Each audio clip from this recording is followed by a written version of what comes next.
Pilipinas kong mahal from Luzon, Visayas, and Mindanao. Ako po ang inyong pambansang nanay, Queen Manilina kapag walang taping nagla-live selling. And for today's video guys, dito tayo sa Inulugan Taktak sa Daang Bakal, kung saan dati akong nanirahan. Nung mga panahong magbabasura pa lang ang inyong nanay. Dadalawin ko ngayon ang isa sa matalik kong kaibigan. Dili ka! Dishwashing. Bilan mo naman ako. Kanina pa ako naglako sa bayan eh. Kamusta ka na? Wala naman, malag na, tapos hindi na naman, lagnat ulit. Malagnat ka? Ay, Ate B! Malagnat ka? Wala din. Marunong din ako maghilot, Ate B! Magkano ba yun? Si Michael ba to? Oo, si Michael. Ate B, ito. Naubos na yung ano, dishwashing. Ay, titimplahin pa? Oo, di may dishwashing. Ah, kala ko yung ano nga, Hindi, binili niya yung ano niya, na ate Ana eh. Ito, titimplahin pa. Sino may lang nagtisimple yun? 16 to 17 liters ang magagawa niya. Oo, sino may nagtisimple. Ang hirap kasi yung tinggal na, hindi naman. Oo, halo ka ng halo. Tapos ano, ayun, sa side lang din ako ng pag-imasay. Ay, minasay ka na? Hindi, meron din ako Ako minasay ka na ni ate. Papatay ba na yun? Ayan. Ate B, bilhin mo ka na. Magkano ba yan? Ano Ate B? Ito kaibigan. Anong 260. Tapos yung hilot? Hilot? Libre na hilot. Madali akong kausap. Ito, damit mo. Kasi bakit ganito? Ayan na lang. Kasi hindi mangang. Oo. Mangang kasi yun. Basta bilhin mo Ate B ha. Bilhin mo ba Ate B? Sigurado ka? At dahil bilhin mo Ate B! Ito, may pinadala si Kuya Alan si Ate Piang. Ano mo tayo? Ayan. Ito.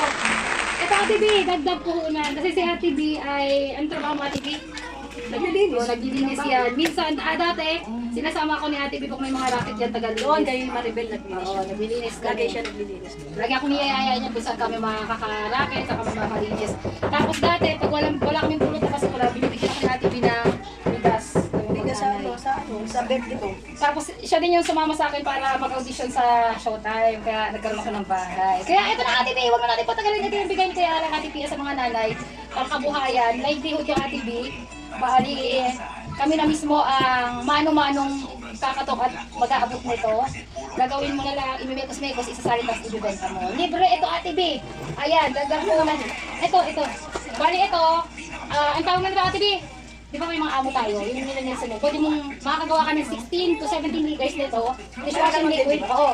Makakagawa ka ng 16 liters to 17 liters. Tapos pwede mo ibenta lang ko doon sa mga bossing natin. Manila ko ano.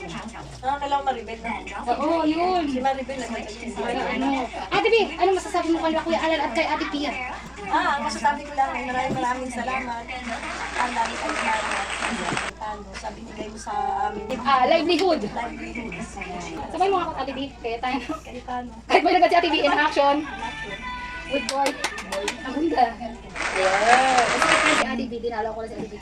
Kaya nasabi ko Pero hindi na. dahil bibili ni Ate B, may libreng hilot daw. Maraming salamat.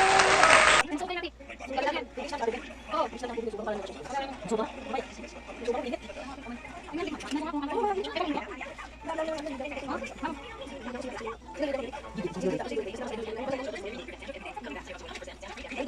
Hanggang sa susunod na home service massage paglilibot natin para mamigay ng livelihood program ni Kuya Alan at ni Ate Pia.